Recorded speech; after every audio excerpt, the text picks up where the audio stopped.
I travel a lot for work, covering Formula One and IndyCar races, and I'm always jumping onto different Wi-Fi networks, and I like to make sure that my information is staying secure. So that's why I use a VPN. First and foremost, security is of utmost importance, especially when connecting to unfamiliar networks. So private internet access ensures that your online activities remain secure, even when you're on the move. By encrypting your internet connection, it prevents anyone from intercepting your data or eavesdropping on your online communications. This means you can browse with confidence and peace of mind. So if you want to enjoy all the benefits of private internet access, now's the time to subscribe. Head to piavpn.com/nailingtheapex and get an 83% discount. Seriously, 83%! That's just $2.03 a month. And you also get 4 extra months completely for free, but you must go to piavpn.com/nailingtheapex for a truly private digital life. Once more, it's piavpn.com/nailingtheapex. Get in on the action and make your bet with Sports Interaction. Summer is heating up with baseball. Can the Jays make a run at the division? Oh, no. Yeah. Hey, but you can bet before the game, whichever way you think. Live and in play and all your favorite teams and hot dog contests. Woo! Woo! SportsInteraction.com/STPN or download the app to get started. It's 19 plus. And what do you have to do, Steve? Please play responsibly. Welcome to Nailing the Apex, everyone. I'm Tim Hauraney. Please head on over to Spotify. Give us a 5-star rating and a follow. Same goes with Apple Podcasts as well. Write a review as it really helps us grow this show. You can follow me on social media at Tim Hauraney, and you can watch us on YouTube as well. Joining me today from FanGraphs, it's Michael Baumann. Michael, how you doing, man? I'm doing okay. How are you? Not too bad, thank you. Michael just got out of the shower, borrowed his wife's hairdryer, and here we are. I'm glad we're doing this on video with I'm glad we're using video for this. When I was a younger man, I had made plans to meet a friend for dinner, and I texted her to tell her when to expect me at the restaurant. And she said, "Oh, I just got out of the shower." And I was informed much later that this was like a clue, like a hint that she was dropping that I didn't pick up on. So I want you to take that in the same spirit that I was dropping hints at you. And now at your entire listenership.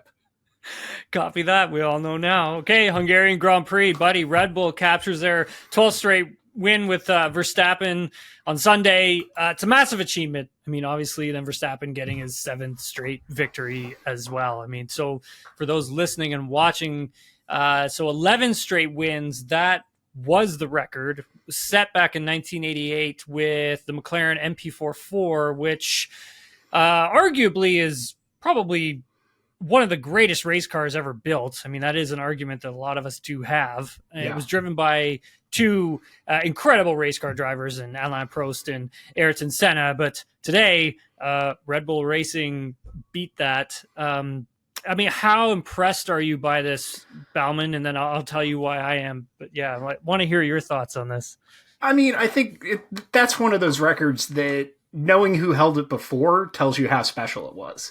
I mean, that is like one of the greatest car driver combinations of not just Formula One, but any racing series. And like, I don't know what else there is to do but point at the scoreboard, because that's how dominant the Red Bull and Max Verstappen have been in particular over the past year or so, the past 12 months.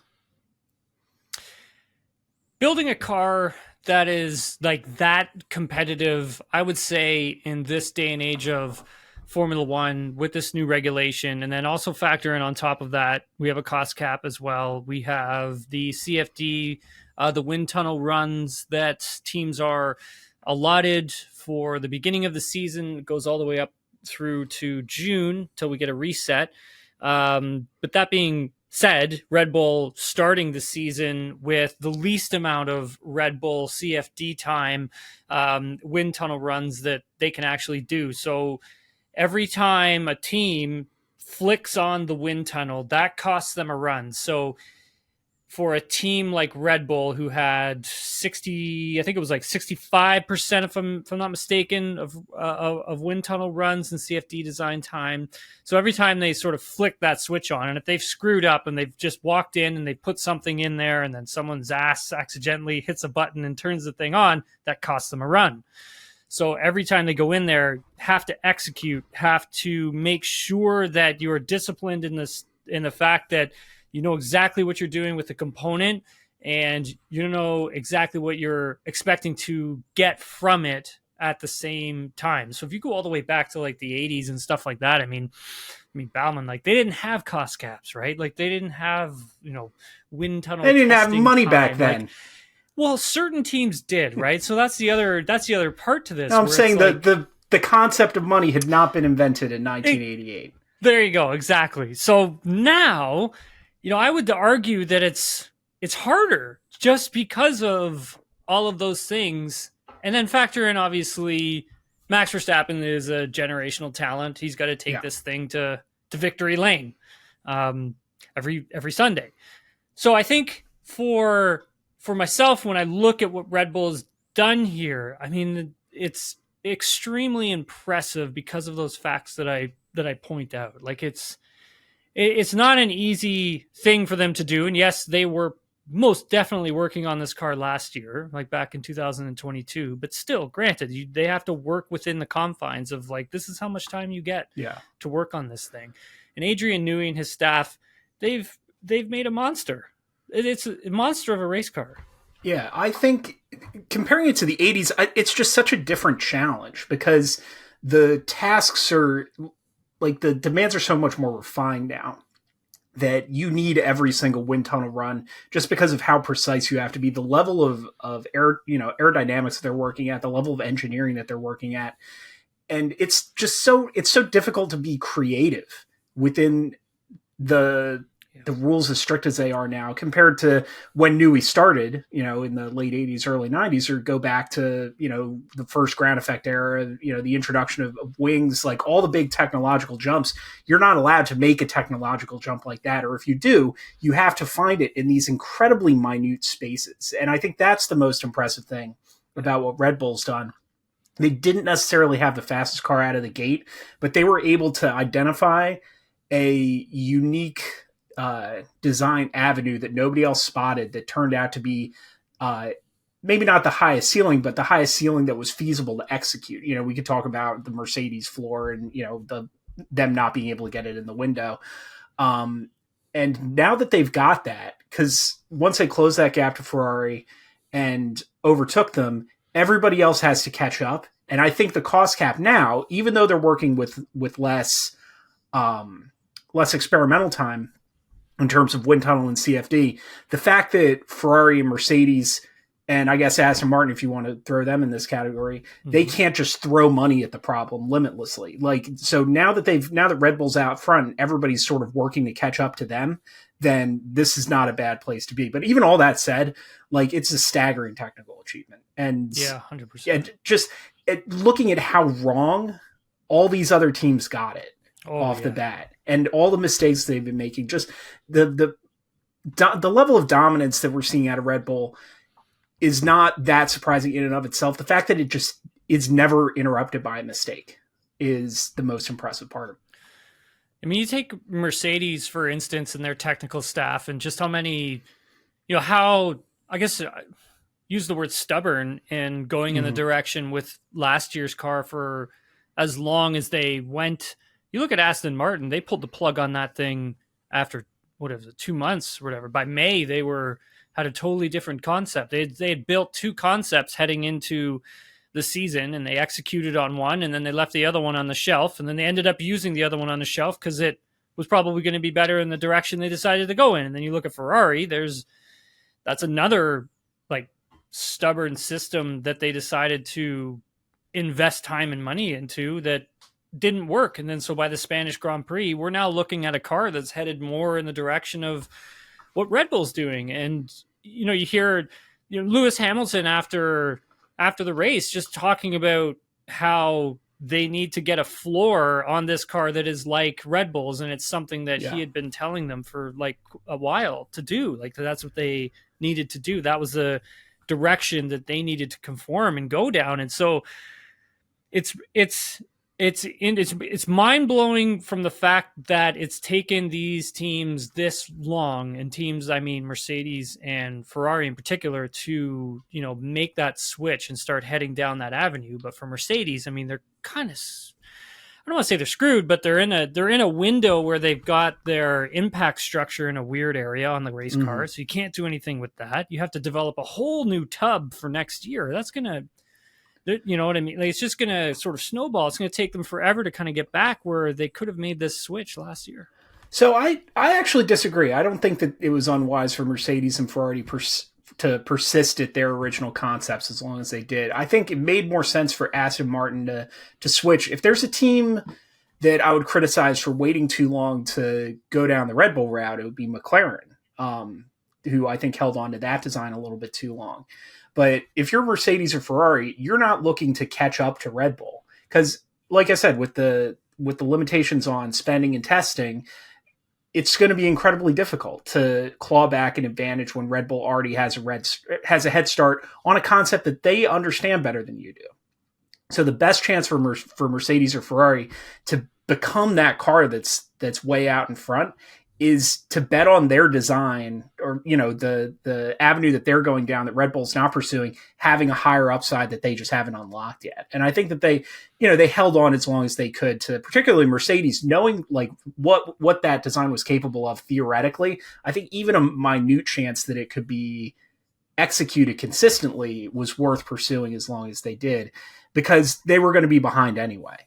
And now we're seeing what. Aston Martin, they were the first to pull the plug on the old design, the first to go in the Red Bull direction, and they were not as fast as Red Bull was early in the season, and now they're just slipping farther and farther behind, despite having big wind tunnel allowances based on their constructors' performance last year. And I think that to a certain extent, that was probably the upside for Mercedes had they made that switch early. So I don't think that it was a bad decision to hang on to a flawed design if there was even a I don't want to say a remote chance, but a less than 50% chance that could one day become a Red Bull killer. I just think if you have that intellectual might and all the money behind you and all the things that, but you don't anymore. These teams, but like Mercedes, like has some talent behind the scenes. Sure, they've got the talent and money, but there are limits to how much of it they can use now. Like for them for them to not like actually see this over such a perceived amount of time, right? Baumann, it's not like it was only a couple of months, right? They went down this avenue for like well over a year, like well over it. And it's kind of like, well, they should have seen this like before, like 6 months in. Like these teams are making decisions, big ones, quickly, and I just don't see why Mercedes decided to hang on as long as they did. That's where I question why they wanted to go down that technical direction for as long as they did, because it's costed them another year on top of it. Like, who's to say they're going to be super competitive with Red Bull next season? I mean, they could. I mean, it can happen. Mm-hmm. They can come back and it could be a close season next season. But I mean, technically, this has put them back until 2025, realistically. Yeah, absolutely it has. And I think that was always going to happen once they made that initial wrong turn. And if they had just dropped into chasing Red Bull mode immediately, that limits their upside. Because this is a team that for more of its existence than not has been the dominant force on the Formula One grid. And if they want to get back there, they're not going to do it by being the second best at building a Red Bull type car. They're going to need to make some sort of innovation, whether that's in, I guess engine development is like, that was a big breakthrough for 2014, but that's frozen now, and there are limits to how much they can design. So I think like if there was even a chance that they could put the zero side pod car and like actually make it usable and have more development upside than just following in Red Bull's footsteps, I don't think it's a smart bet to bet on your ability to outdevelop Adrian Newey at his own concept when he has a 12-month head start.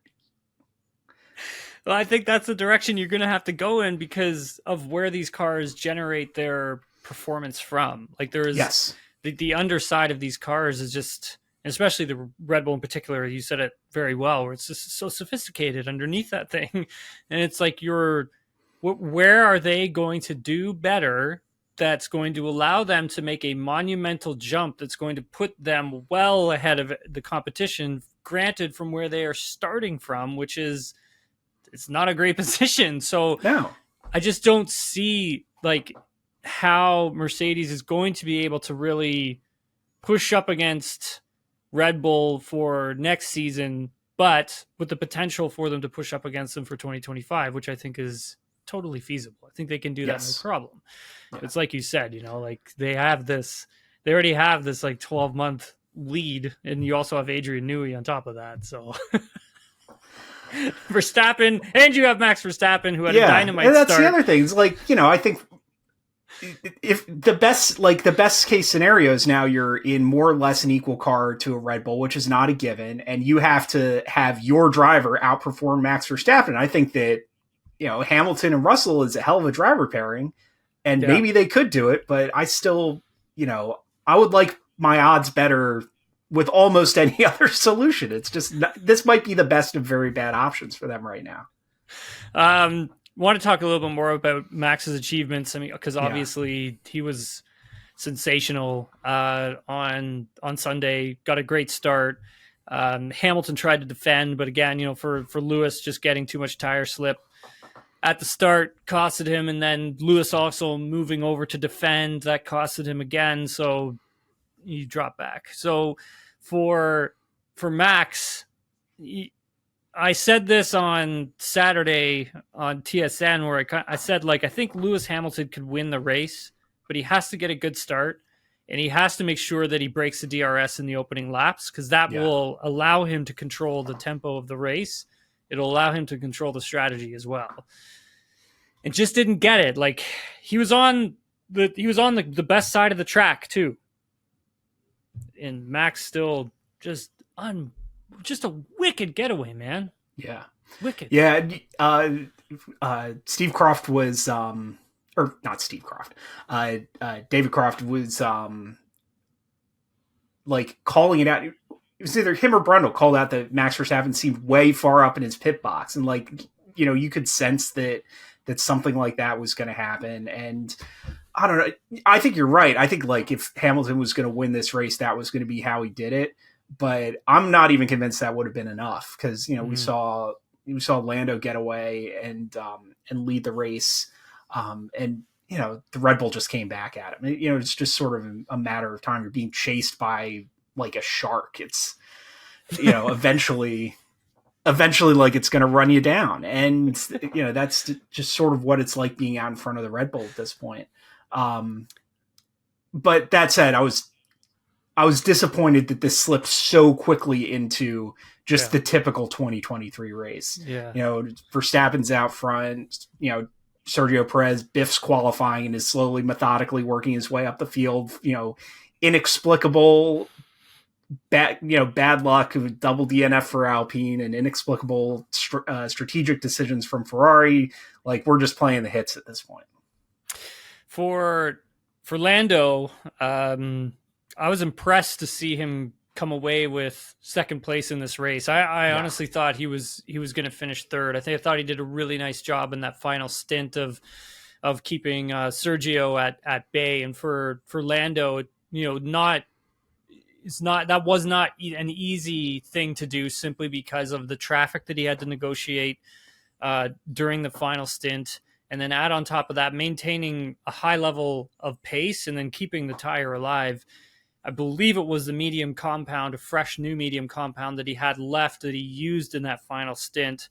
And again, just trying to keep that alive, because the tire deg this weekend was extremely high on all forms of tires. It wasn't just that the soft tire had a lot of deg. It was like all of them. They all had an extreme amount of wear. And I thought that for Lando to perform and to hold position in that McLaren, remarkable drive from him, Baumann. Just really great stuff. One of the best of his career. I think hugely more impressive than last time out at Silverstone for McLaren in general. because we know like Silverstone it seemed like it came out of nowhere, but that's the type of track where you would expect them to be stronger. Abnormally cool conditions, high speed corners, harder tire sets to mitigate some of the issues that like those circumstances were ideal. And they delivered absolutely, and it was a huge step forward. I thought that the equivalent of replicating that at Hungary on the 3 softest tires in the range, I thought the equivalent of that would have been something like them finishing 7th and 9th. Yeah. I didn't think that this was possible for McLaren. So like not just Lando, but Piastri being, composed enough and opportunistic enough to sneak into second place on the opening lap. That was really impressive from him too. I come away I'm blown away by what they did this weekend. I think that, if Red Bull breaking the consecutive wins record is the story of the weekend, McLaren's performance is right behind it.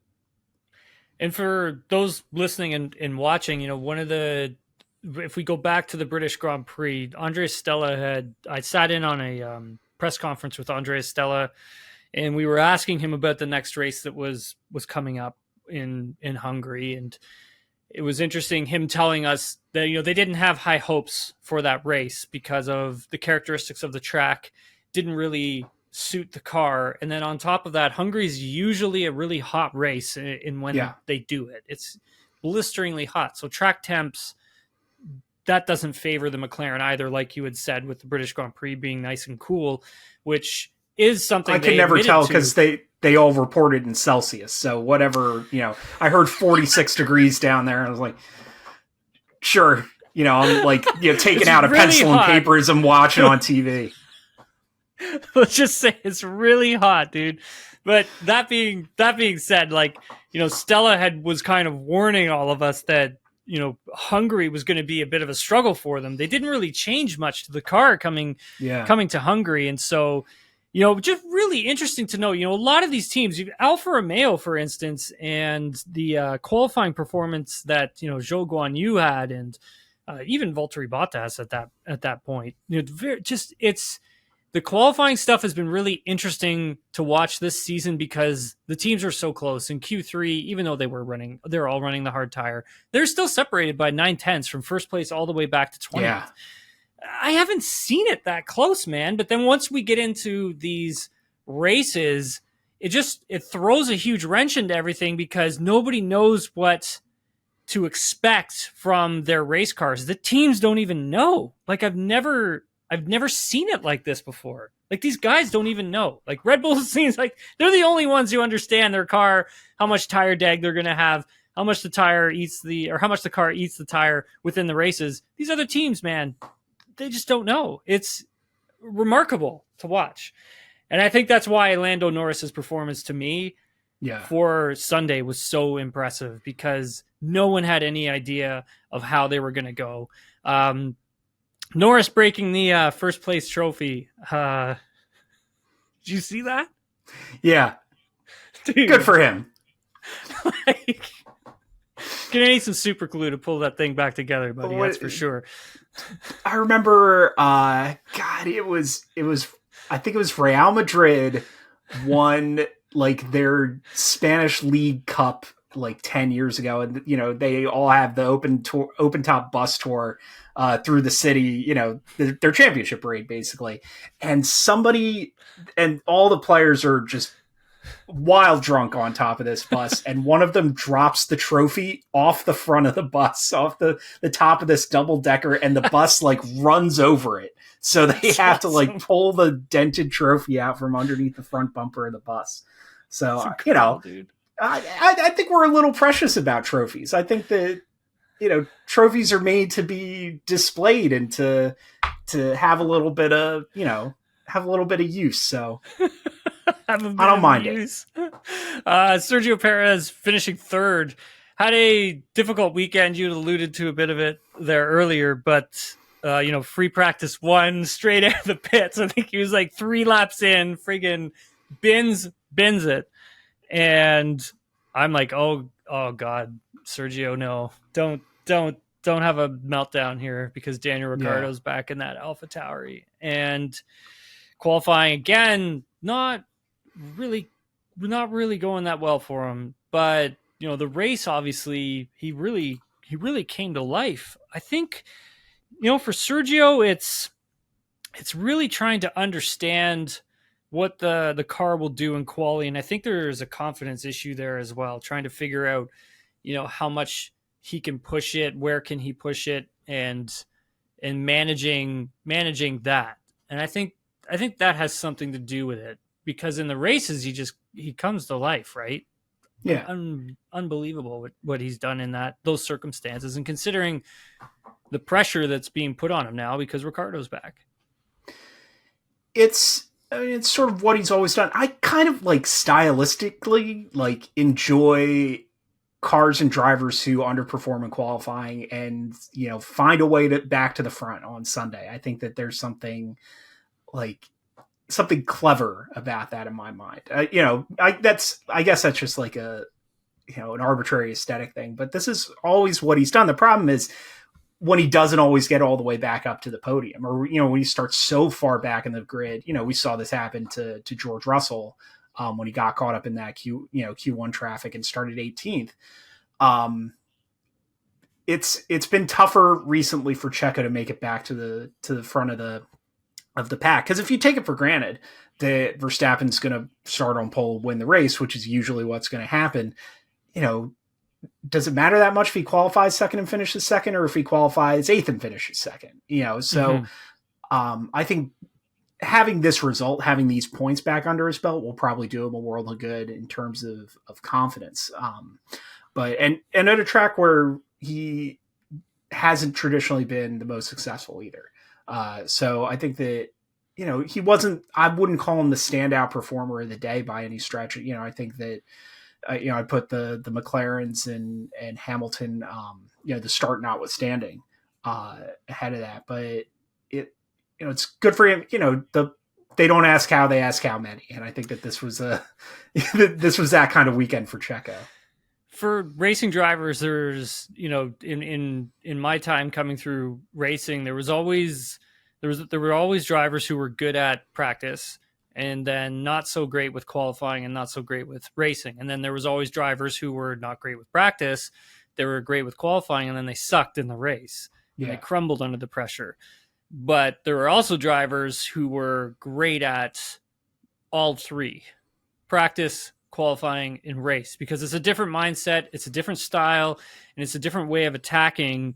And all three of those things, if you are able to have a driver who is solid at all three of those things, you've got something special, because not all these racing drivers who are on the Formula One grid can do all that consistently and be great at it consistently. I mean, you take Sergio Perez for qualifying, not the greatest qualifier.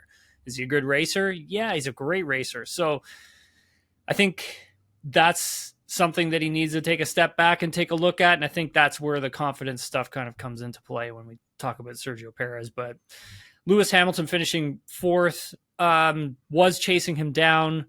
The Mercedes coming to life again, just at the end. They made mention of it on the broadcast, Baumann, of low fuel tanks, yeah. And maybe that has something to do with it. And yeah, I tend to agree. I mean, I don't think they, again, really know why they're as competitive as the race was starting to dwindle down towards the end. Yeah. When you look at Hamilton's performance today, you did say it, you were impressed by it, but yeah, were you, I guess, disappointed to see that he wasn't able to capture that podium position? Definitely, based on where he started, and everybody, I don't know, I don't want to speak for what the public wants in terms of the competitive order, but it seemed every time there's a challenger, somebody new on the front row, or somebody qualifies ahead of Verstappen, there's oh man, is this it? And with Hamilton particularly, I think there is a desire to see this all-time great back at the front of the grid. And so I understand why there was so much, this means that Hamilton's back discussion after Saturday, but I always thought it was kind of unrealistic to expect him to win. I thought it was possible, but unlikely. And I would have liked to see him convert that onto a podium, because it just took so much air out of, my own excitement for the event. Because I wanted to, even if I thought he'd fail, I thought that maybe we'd see some excitement, and he just not even got beat off the line by Verstappen, but ended up in fourth, halfway through the first lap of the race. I was like, God, what an anticlimax. I think he did a good job to hang on to that position. And, he never seemed entirely happy with the car until the very end of the race. And so, I guess that is part and parcel of Lewis Hamilton, is you're never happy with the car. But yeah, I thought it was a good weekend. You could see how much getting back on pole meant to him. But even if a win wasn't possible, I definitely think that a podium was, if he had executed a little better off the front. Yep. Oscar Piastri in fifth, there was that moment where, he moved up into second place, and I was so excited for that guy, man. Because Max wasn't just pulling away, right? Like Oscar actually contained him for at least, I want to say about 6 laps or so before the gap started to unravel. I was super excited for that guy, man. Like he is a lot of fun to watch. Just getting to spend some time with him this year. He's super down to earth. He's easy to talk to. And he's a driver you really want to root for. Like he's a good dude and fast as hell, man. He's a rookie and he's pushing Lando, really pushing him. So it's nice to see. I wasn't too sure what to expect from Oscar this season, and the way everything went down with him last year, I felt that there was a lot of pressure on his shoulders coming to McLaren for this season and really having to perform. Definitely. And, I've been impressed by what we've seen out of him, and, more than anything in the past couple weeks, because we knew that Lando Norris had this in him. And that was always a big question about Piastri. Was he going to show flashes of brilliance like so many other F2 champions, or, did he have the goods? And I guess we don't know if he's got the goods yet, but he's certainly seems to be on the way to acquiring the goods. Just the move to get into second on the first lap was just so calm and measured, and, demonstrated such awareness. And, I was just really impressed that he went there and was able to hang on to it. Who knows what would have happened. He got a little hard done by in the pit stops. McLaren let Lando undercut him. And I don't think that is necessarily a thing, but it's something, if I was Mark Webber, I would be going in there and being like, what were you guys doing there? Yeah. I'm not mad. I just curious. We should talk about this. Yeah. 100%. I was just going to bring that up, and I'm glad you did. Because you know what? If I'm Mark Webber, that's the first thing I'm doing as soon as the race ends. I'm going to find out where Zach Brown is. You're going to go have a conversation, and then we're going to get Andrea Stella. We're going to bring him into it too, and we're going to figure out what was going on there. Because, I don't know if that was, I don't want to say fair, but I would like an explanation as to why. Yeah, that would. And if I'm Mark Webber, that's what I want. Even if you want to say that, I think there's a perfectly reasonable argument to be made that if the purpose of that was to get Lando out in front because they thought that he had the better chance, I think that's an entirely legitimate call to make. Let's flag this for later. 100%. George Russell finishing sixth. I know Sergio Perez got driver of the day, but I don't know what the hell people are thinking, because I think George Russell should have been driver of the day. I mean, guy was P18 starting on the hard tire compound, and he had to make that thing last, brother. I would have bet my bottom dollar that he got overeager at the start and ended up finding Kevin Magnussen. I guess we'll just say finding Kevin Magnussen and yard sailing all over the place. Basically doing the when he got out of 18th and that crash happened around him and he escaped unscathed. I was like, oh, maybe this is a new, less yeehaw version of George Russell that we're seeing now. He was. I thought he was spot on in his comments after qualifying, where, it's basically like we got caught, I got caught up in traffic. There was nothing I could do about it, but also like it wasn't an accident. Like we made a mistake. We messed up leaving it this late.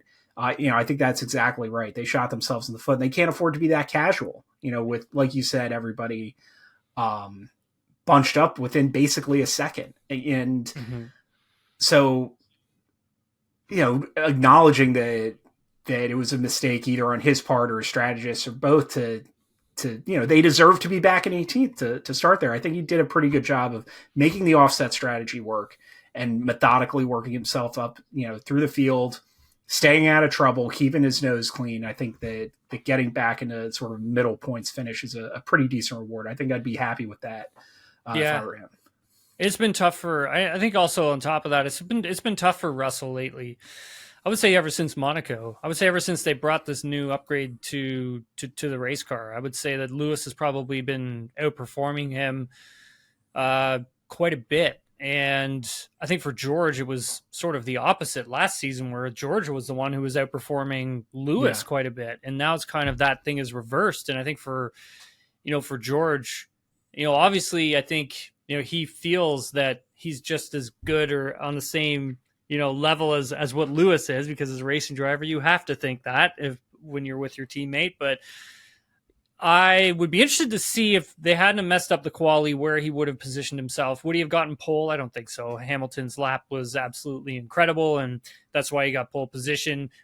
But where George would have factored into the race at the front, I think he probably would have. I think he probably would have been in this top 4, top 5 sort of battle, because he definitely had the pace all day today. Charles Leclerc and the Ferraris, I mean, God damn it. Like, Carlos Sainz finishing 8th, Leclerc getting that 5-second time penalty at the end of this. 7th speeding and 8th, in the pit lane two. is such an annoying penalty to take. It's just like,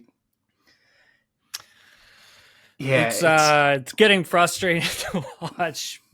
I love Ferrari, so it's hard, man. Like, slow pit stop too. And so what I was referring to when I talked about the strategic blunder is they started Sainz on softs, which, first of all, how cool is that we got all 3 sets of tires on the in relatively competitive cars. I think that was, if that's like what the new or what the experimental qualifying format leads to, then give me more of that. Absolutely. And I thought that worked great. Sainz was flying out of the gate as you would expect from someone on softs, and they just let him sit behind Leclerc. And I was like, maybe the field is so bunched up that they can't find a good spot to reverse the cars without, I think Alonso was behind them at the time, without, bringing him into the mix. But they had a gap and they didn't do it. And they, neutered like the one, I think, really clever, unorthodox strategic thing that they've done. And, I don't want to say it fell apart. They both scored. I think that based on how fast Hamilton, the Red Bulls, and the McLarens were, I don't know how many points they actually left on the table as a result of this. It's not many. But it seemed like an obvious thing to do to let Sainz go. And just as far as I could tell, like, not even any discussion of it. Yeah, you hit on it with the strategy too there, Baumann. I mean, you could hear it on the radio with Carlos firing back to the garage, just denying what Ferrari wanted to do in terms of strategy. And that's where, you've got this disconnect between driver and strategy department in losing the confidence within that. And as a driver, if you're having to, manage that loss of confidence, it's hard. It's hard because you want to basically, your ass is in the seat. So you're the one who knows what the tire is like, if it has more life left in it, and you're trying to communicate that back, and then you're getting denied, and then you're denying them. And so you're basically, you've gone down this rabbit hole now with this team. And I honestly don't know how the drivers get back to having confidence within the strategy department. They've got to earn how it. You do it. And so far they're going the other direction. I think, this 10 times better than I do, but how important like that level of trust is between driver and the race engineer. It's huge. And I don't know, it's just, you could see it starting to wear on both of them for different reasons, I think. But the fact that they know that that they can't always trust their pit wall is like, this is a hard enough job on its own. And both of them, I say both of them for different reasons, because it seems like Sainz is one of those guys like Hamilton who wants to be involved in making all the strategic decisions. Like, he wants to play the chess match from the driver's seat. Whereas Leclerc's like, you've got a job. Yep. Like, just tell me what to do and I'll execute it as best I can. Yep. And neither of them are getting what they want. Aston Martin really struggling this weekend, 9th and 10th for Alonso and Lance. They've really started to go backwards the past few races. I mean, their highest placed position in the last 3 races was a 5th place by Fernando Alonso at the Austrian Grand Prix. And then since then, I believe Alonso was 7th at the British Grand Prix and Lance was out of the points. Yeah. Now both of them just squeaking into the points. Alonso just squeaked into Q3 on Saturday. And by just, I mean just. I posted it on my Twitter account, but it was like 3 1,000ths of a second is what he squeaked into Q3 with. They've really started to like regress.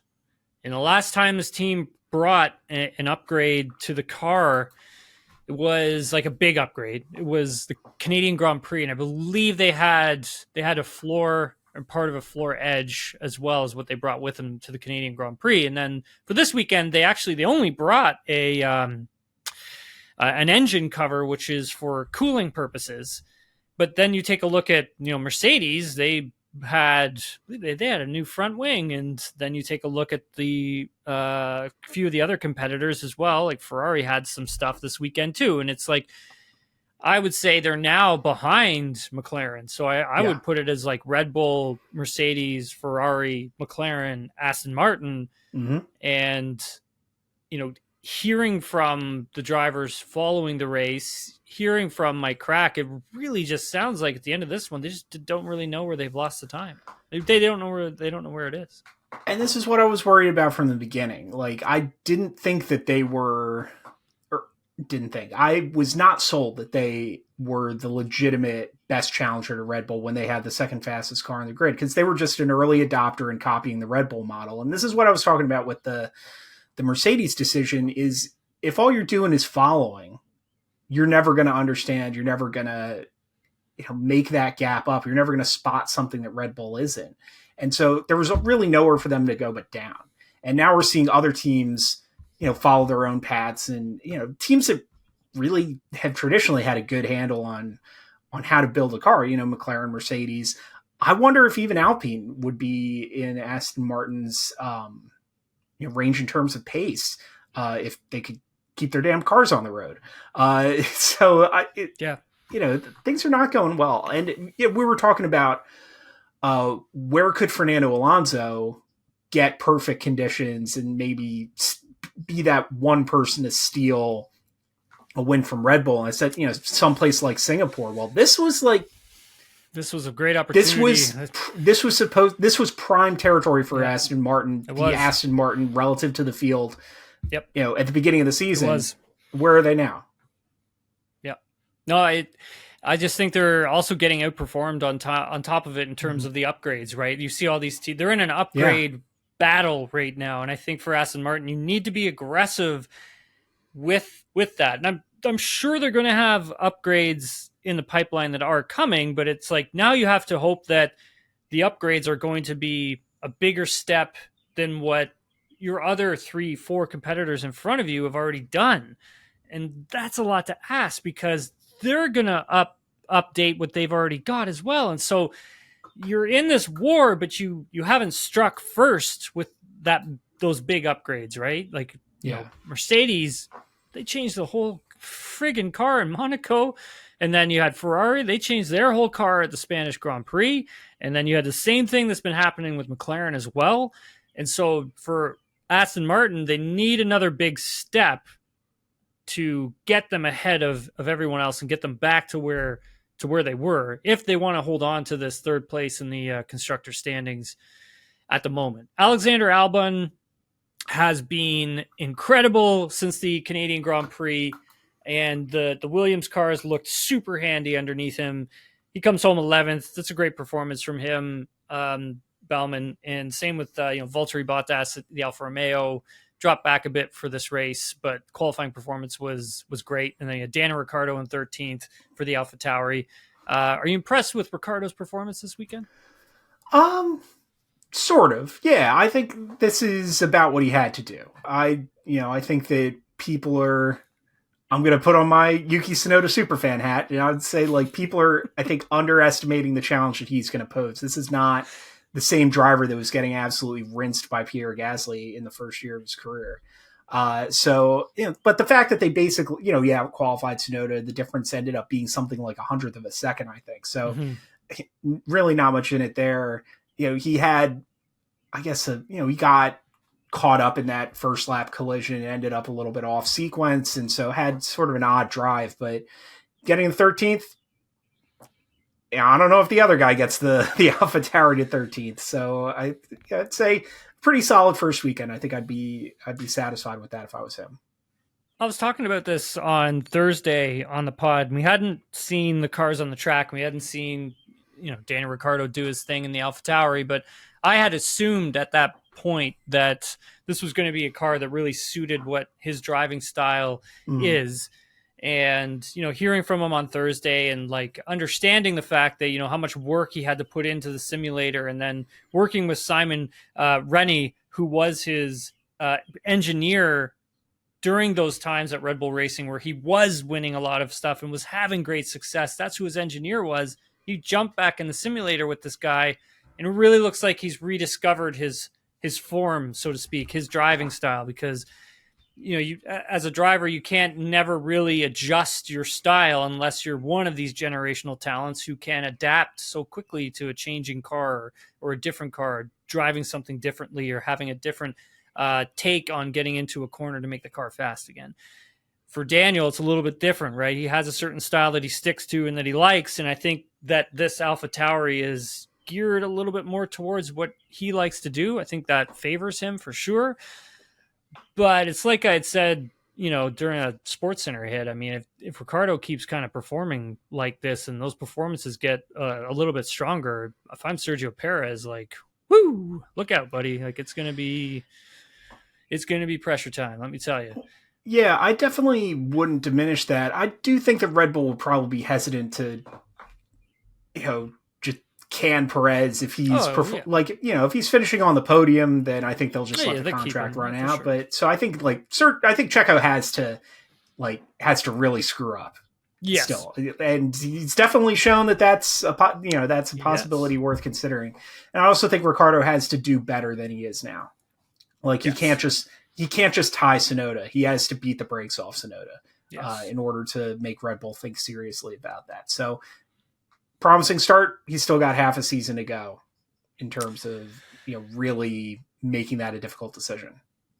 Nico Hulkenberg in the Haas. I mean, again, Haas qualifying not too bad, but then dropping like a stone in the race. Still, again, with that understanding of race tire and what the car does. They haven't really also had a lot of upgrades to this car. I mean, I think they brought a bit for this weekend, but it was nothing huge. Yuki Tsunoda in P15, Zhou Guanyu P16, Magnussen P17, Logan Sargent P18. Tough day for Logan. I mean, he was going actually pretty decently this weekend. Had that spin, and then immediately they retired the car. I guess you're Baumann as an American. Mm-hmm. What do you think? What's going on? Not the follow-up I wanted from a strong weekend at Silverstone. What I'll say is, as much as McLaren deserves extra credit for succeeding on a track that, we talked about track with McLaren and Aston Martin. I think the same applies to Williams. This is not the kind of place that I would expect them to really perform well. So would I have liked to see Logan Sargent not literally qualify 20th? Yeah. But, I'm not surprised that he took a step back from a strong Silverstone weekend where I think he had a real argument to be in the points. But,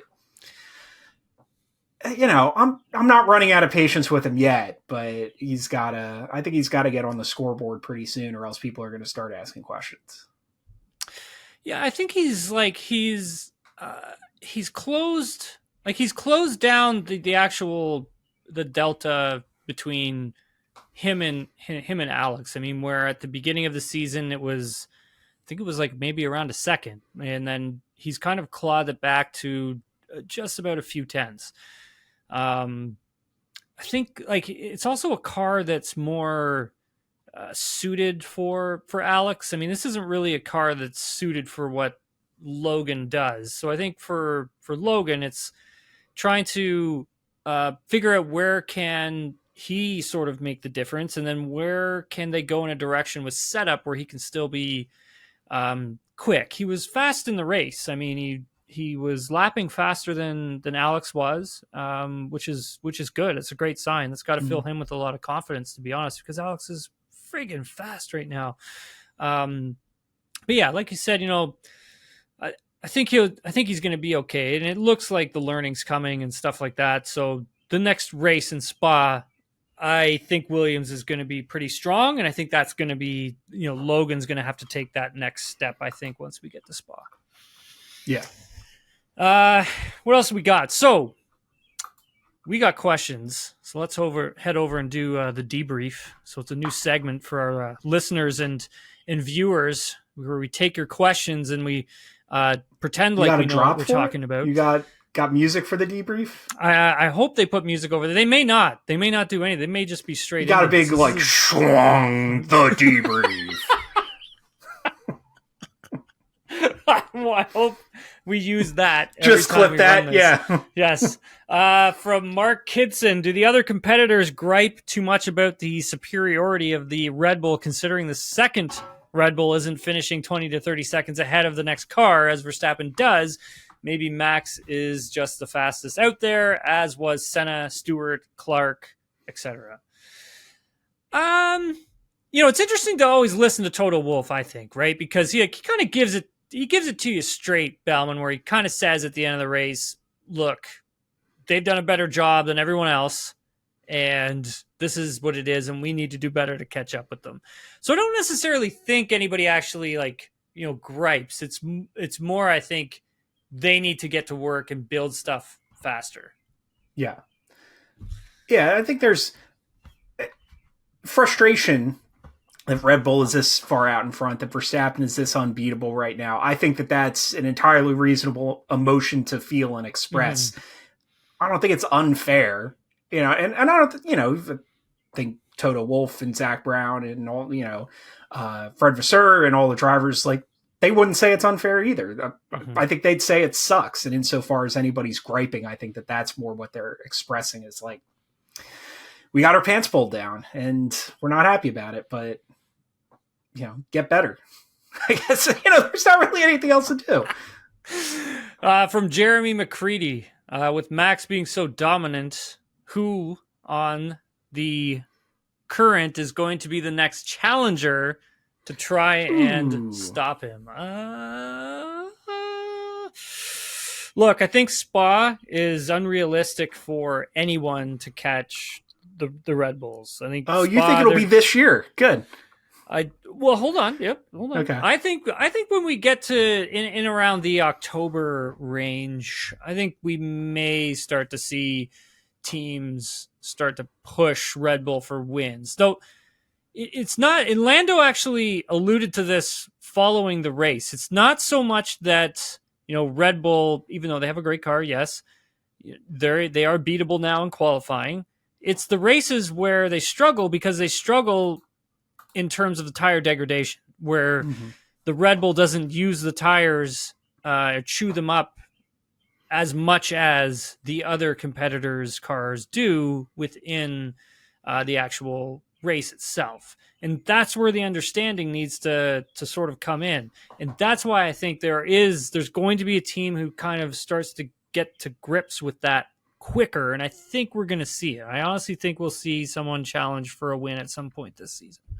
I mean, we did actually almost see it in Monaco. Yeah. Granted. I think Monza will always has capacity to throw up an upset. I think, this is second to last race on the calendar. So, or not second to last. I'm looking at the third to last race is Brazil.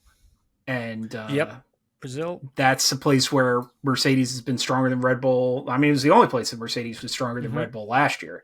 And I think, if you're talking about tire deg, then Mercedes is a car that's, fairly close, and they've got two drivers who are good at managing their tires. So that's, the two races I would circle, short of Max just blowing a tire and hitting a wall. Like, I think that's what I think it's going to take. And I'm impressed that hasn't happened already. In terms of like who can like actually push him as a driver, I think the obvious answer to me is a fully rearmed and reengaged Lewis Hamilton. But as much as Lando Norris's stock has been on the rise, I think he's another guy who I think like could actually take it to Verstappen, particularly if Verstappen and Red Bull start to get complacent, whether that's 24, 25, if he's got a car that is actually capable of winning races regularly, he could be really dangerous. From Parth Ladd, it seems like Aston Martin has been leapfrogged by the likes of McLaren and Mercedes in the development race. What has affected their ability to bring upgrades over the summer thus far? That's a great question. I mean, obviously we did touch on it during the podcast, but yeah, we have to take into consideration the fact that, switching factories is a massive undertaking for the team. And at some point, I think that has to affect at your development of a race car, because you're moving folks from one factory to another factory. You're also moving technology from one factory to another factory. And at the same time, you don't have your own wind tunnel, which is extremely important in this day and age of Formula One. So they share their wind tunnel time with Mercedes, and they have to coordinate. I was talking to Mike Crack about this actually during the British Grand Prix weekend when I got to go visit the Aston Martin team at the factory. Made mention to me that they have to schedule when they are actually allowed to go and use the Mercedes wind tunnel, so they can coordinate. So they're not both there, going over top of each other, but they have a set days, set times that they're allowed to go and do that. So they can't just go to their wind tunnel on a Monday, randomly throw the car in there and start testing. No, yeah. It's like Friday, Saturday, Sunday. Those are your days at this time, from this time to this time. That's when you get to use the wind tunnel. So now you're setting yourself, you're setting yourself back. So there will be upgrades that will come to the car. It's just going to take time because of all of these different factors that are jumping in on all of this. From @Drippin MMA, did I hear that there is some kind of salary cap in the F1 now? There is. That's the answer. That's all I got for you, pal. Baumann, good stuff. Thanks, buddy, for doing this. Let everybody know where they can find you and what you got going on. You can find me on Twitter @Michael Baumann. You can find my work at FanGraphs.com if you enjoy, I don't want to, say particularly insightful baseball writing, but it's got, I like to think it's got a little flair to it. Hey, I think you do a good job, man. I read your writing all the time. I'd like to think so too, but we'll let the listener/reader make the determination for themselves. 100%. Thanks very much, man, for taking the time to do this. I really appreciate this. Thanks very much, everyone, for watching and listening. If you want more Nailing the Apex, you can get it wherever you get your podcasts. You can watch us on YouTube. Again, head over to Spotify. Give us a 5-star rating and a follow. Same goes with Apple Podcasts. Give us a 5-star rating on there and write a review, because it really helps us grow the show. You can follow me on social media. We'll be back later on this week to set up the Belgian Grand Prix.